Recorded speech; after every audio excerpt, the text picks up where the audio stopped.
রবিবার বলে কথা, জানেনই তো কত কাছাকাছি থাকে। উঠোন ভর্তি জামা কাপড় কেচে মেলেছি, 12টা প্রায় বাজতে যায়, এখনো রোদের দেখা নেই। আর এতক্ষণ বাবু অপেক্ষা করছিল ওর বাবার জন্য।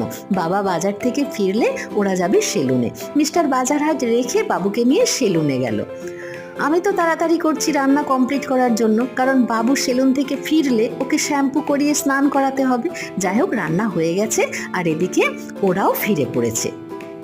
শ্যাম্পু করে ফ্রেশ হয়ে এই হচ্ছে বাবুর ফাইনাল লুক। বাবুকে বলছি, জানিস আজকে আমি 2 হাঁড়ি ভাত রান্না করেছি, কিন্তু মাত্র 2 বাটি তরকারি রান্না করেছি। এই হচ্ছে 1 হাঁড়ি আর এই হলো আর 1 হাঁড়ি। এটা দেখে তো বাবু ভীষণ খুশি হয়ে গেল।